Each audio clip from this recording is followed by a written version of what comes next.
Al-Fatihah. A'udzu billahi minasyaitonir rajim. Bismillahirrahmanirrahim. Alhamdulillahirabbil alamin arrahmanir rahim maliki yaumiddin. Iyyaka na'budu wa iyyaka nasta'in ihdinas siratal mustaqim. Shiratal ladzina an'amta 'alaihim ghairil maghdubi 'alaihim waladdallin. Bismillahirrahmanirrahim. Faslun, adapun ini ialah fasal. Wa khamsatu awqatin, adapun. Wa khamsatu awqatin, dan adapun 5 beberapa waktu. La yusalla, ialah tidak boleh dilakukan. La yusalla, tidak boleh sholat. La yusalla, ialah tidak boleh sholat. Fiha, di dalam khamsatu awqatin. Apa illa sholatun, melainkan sholat. Atau apa illa sholatun, kecuali sholat. Laha, ialah bagi sholat. Sababun, adapun beberapa sebab. Ba'da sholati subuhi, yaitu berupa setelah sholat subuh. Ba'da sholati subuhi, yaitu berupa setelah sholat subuh. Hatta tatlu'a, sehingga terbit apa syamsu, matahari. Ba'da sholati subhi, yaitu berupa setelah sholat subuh. Hatta tatlu'a, sehingga keluar atau terbit apa syamsu, matahari. Wa inda tulu'iha, dan ketika terbitnya syams.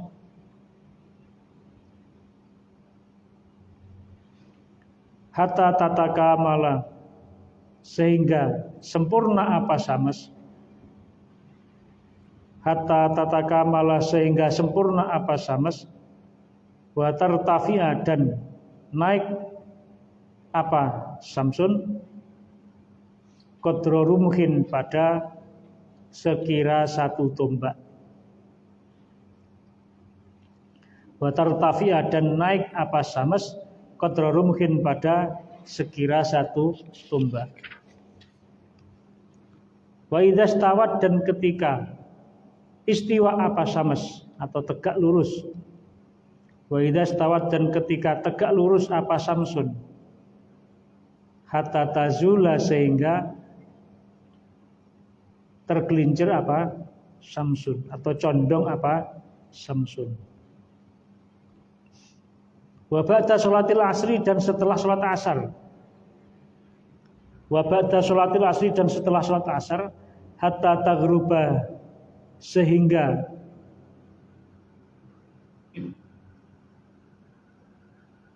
terbenam apa syamsu, matahari. Hatta taghruba, sehingga terbenam apa syamsu, matahari.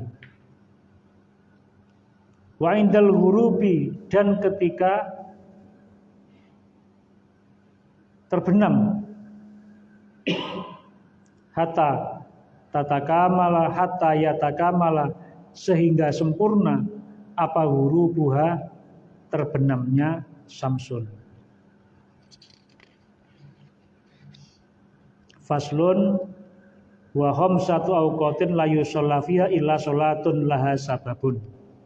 Fasal menerangkan ada 5 waktu yang tidak boleh dilakukan sholat di dalam waktu itu kecuali sholat-sholat yang ada sebabnya. Tidak bolehnya itu di dalam syarahnya itu disebutkan namanya makruh tahrim. Makruh yang mendekati haram. Tidak semata-mata haram, tapi makruh, tapi tidak hanya sekedar makruh, tapi mendekati haram. Ketika sholat di 5 waktu yang akan disebutkan, alias dalam waktu 5 itu dihukumi makruh tahrim atau mendekati haram untuk melakukan sholat, kecuali sholat yang ada sebabnya. Dan ada kalanya sebabnya itu terjadi duluan, ada kalanya sebabnya bersamaan. Yang sebabnya terjadi duluan misalnya sholatul fa'idah atau sholat yang kita kodoi. Misalnya, sebenarnya habis sholat asar itu tidak ada, atau menjelang syuruk itu tidak boleh sholat lagi, atau haram atau tahrim, hukumnya haram, makruh, tahrim sholat di setelahnya waktu asar. Tetapi kita punya hutang sholat zuhur. Nah, sebabnya kan sudah terlakukan di depan karena nggak melakukan sholat zuhur, alias ketika ketinggalan sholat zuhur karena tidur ataupun yang lainnya. Maka ketika setelah sholat asar kita sholat zuhur dalam rangka mengqadha, itu boleh dengan alasan mempunyai sebab. Kenapa? Sebabnya tertinggalkan. Lah sebabnya itu sudah terjadi duluan. Ada yang sebabnya itu bersamaan. Contohnya habis sholat asar mau maghrib kita masuk ke masjid. Bersamaan dengan itu kita masuk ke masjid. Maka diperbolehkan kita sholat tahiyatul masjid karena ada sebabnya, dan sebabnya bersamaan. Apa itu? Masuk masjid. Sholat yang ada sebabnya. Contohnya yaitu sebabnya qadha, sebabnya masuk masjid, sebabnya wudhu, sebabnya gerhana, itu ada sebabnya.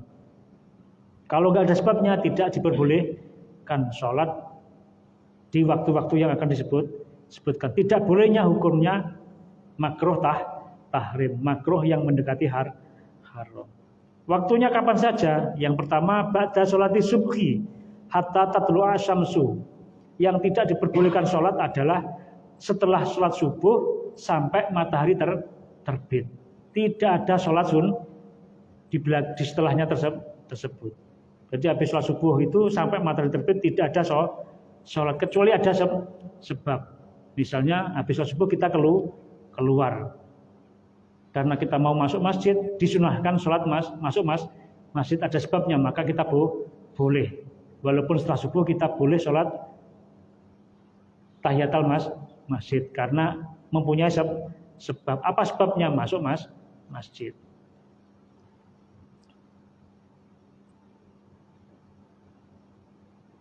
Jadi yang pertama, waktu yang tidak boleh sholat adalah setelah sholat subuh sampai matahari terbit. Wa inda tuliya hatta tatakamala wa tartafiya qadra rumhin. Yang nomor 2, ketika matahari proses terbit sampai sempurna terbitnya sekira setinggi 1 tombak. Itu juga tidak boleh sholat kecuali sholat yang ada sebabnya. Baru kalau sudah sampai 1 tombak tingginya matahari, boleh kita sholat, namanya waktu duha. Ketika kita sholat hajat 2 rakaat namanya sholat duha. Sholat hajat yang dilakukan waktu duha namanya otomatis duha. Walaupun di hati tidak menyampaikan namanya sholat duha. Pokoknya sholat sunat mutlak atau sholat hajat yang dilakukan waktu duha namanya duha. Itu kapan?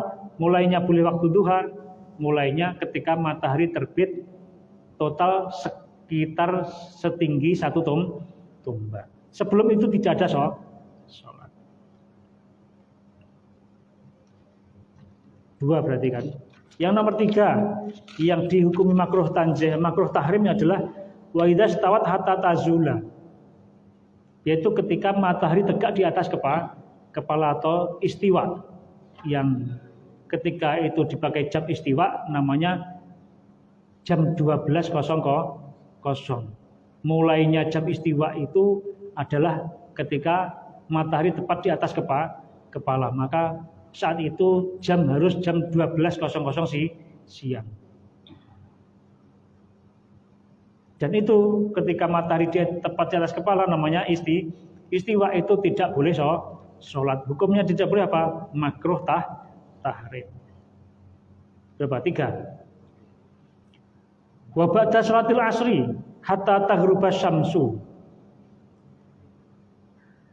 Yang makruh tahrim lagi adalah setelah sholat asar sampai matahari terbenam. Misalnya kita asarnya awal waktu jam 3 atau setengah 4 kita sudah masuk asar dan kita sholat asar jam setengah 4. Maka sampai nanti maghrib itu tidak ada sholat diperbolehkan kecuali sholat yang ada sebabnya. Contohnya sebabnya masuk masjid atau sebabnya karena wudhu atau sebabnya karena ada gerhana.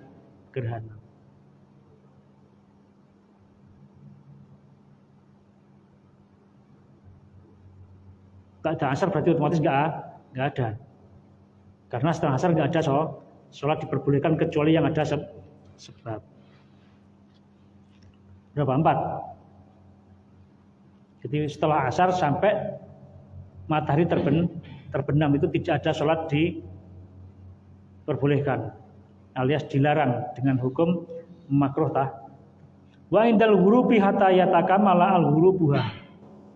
Dan yang terakhir nomor 5 adalah ketika matahari tenggelam, proses tenggelam sampai sempurna tenggelamnya itu tidak boleh adanya sholat. Tidak diperbolehkan sholat kecuali sholat yang ada sebabnya. Itu ada 5 waktu yang tidak boleh sholat kecuali sholat yang ada sebab.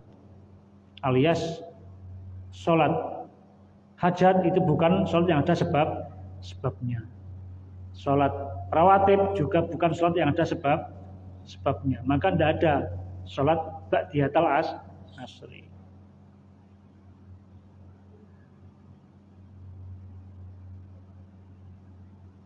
Termasuk sebabnya boleh, yaitu sebab faitah atau sebab qadha.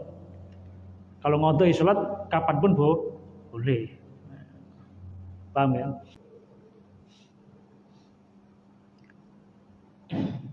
Faslun adapun ini ialah fasal. Wa sholatul jamaati adapun sholat jamaah sunnatun ialah sunnah muakkadatun yang dikukuhkan.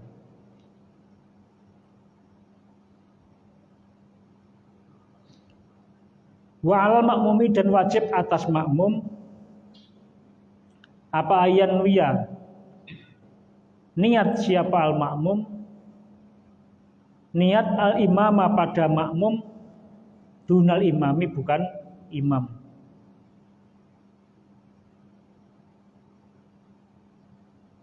Wa yajuzu dan boleh apa ayat tamma yaitu makmum apa ayat tamma untuk makmum siapa al huru orang yang merdeka bil abdi dengan hamba sahaya. Wal balighu dan boleh makmum siapa orang balik bil murahiki terhadap imam yang murahik. Murahik itu mendekati balik. Sudah dewasa tapi belum ada tanda balik. Balik itu mengeluarkan sperma bagi laki-laki atau perempuan haid.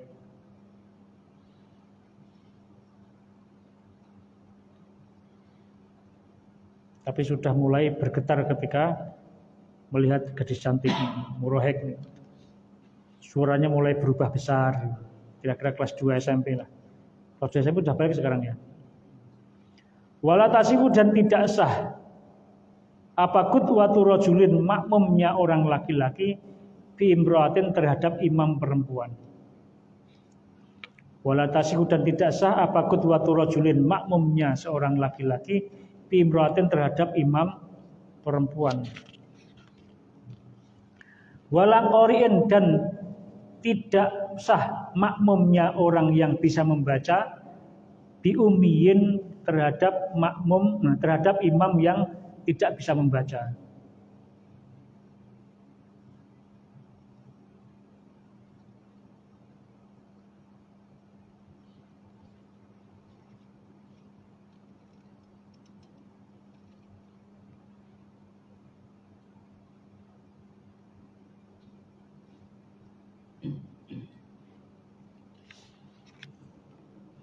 Faslun Wa sholatul jamaati sunnatun muakkadatun.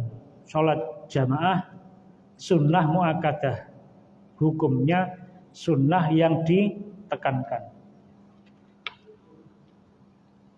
Ada yang syarah lain namanya fardu kifayah. Bukan sunnah muakkadah tapi fardu kifayah. Kalau ditakrib sunnatun muakkadatun, sunnah yang ditekankan. Wal makmumi ayyan wiya al-timam dunal imami. Dan dalam jamaah makmum wajib niat menjadi makmum. Adapun imam tidak wajib niat menjadi imam. Tapi kalau makmum agar dapat mengikuti jamaah harus niat makmuman lillahi ta'ala. Nawaitu atau usolli. Fardonya wajib disebutkan kalau sholat fardu. Nama sholatnya wajib disebutkan. Makmumannya wajib disebutkan apabila menghendaki jamaah. Berarti usolli fardhu maghribi makmuman lillahi ta'ala 4 berarti. Kalau sendiri yang wajib 3 usolli fardhu dan nama sholatnya. Tapi kalau jamaah wajib kata-kata makmuman. Tapi kalau imam tidak diwajibkan imaman lillahi ta'ala. Kecuali sholat Jumat. Kalau sholat Jumat imam wajib niat menjadi imam.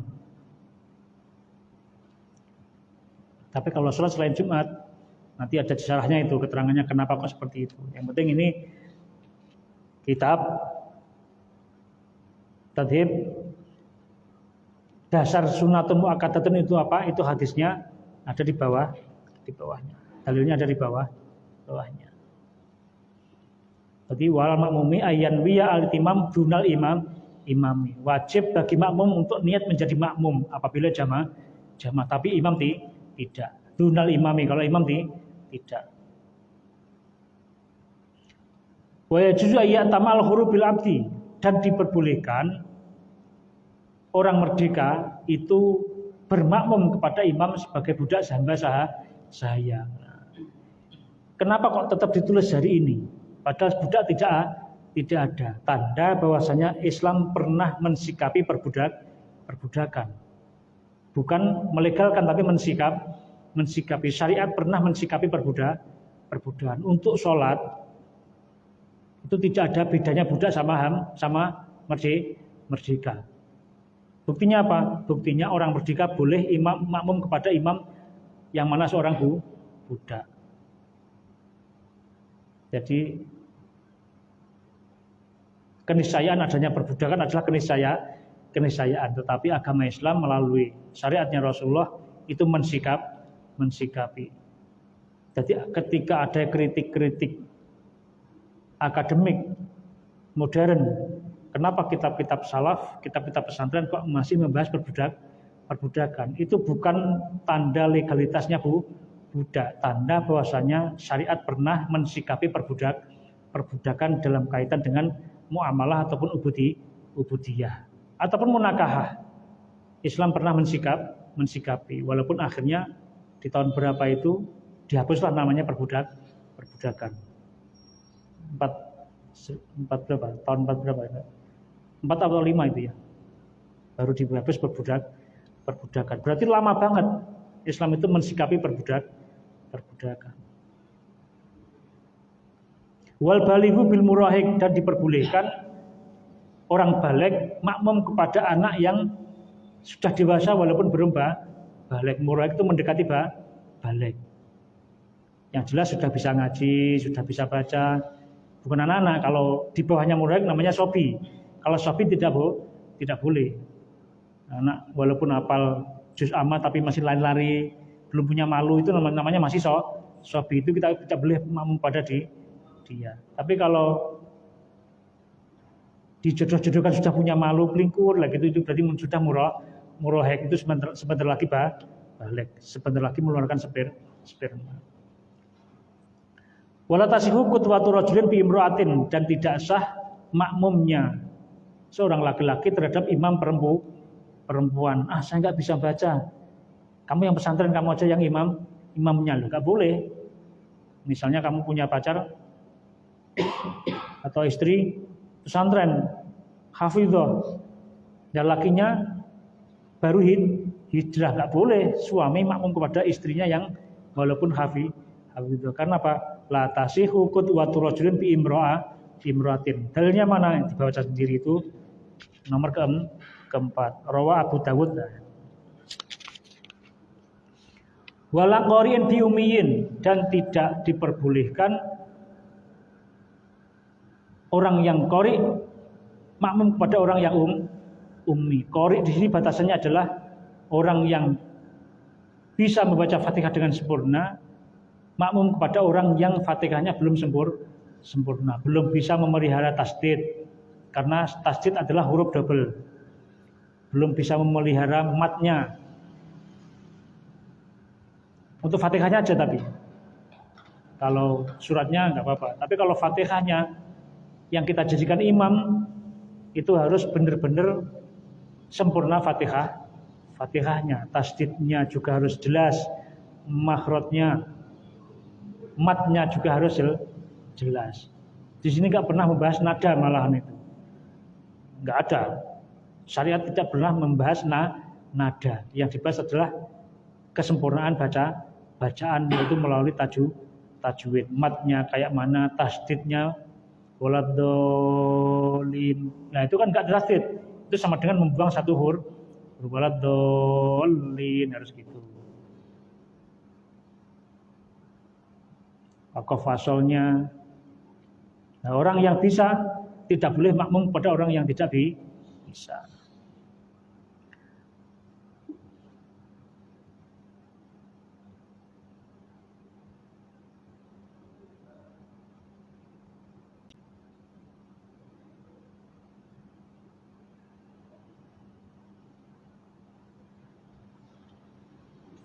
Al-Fatihah.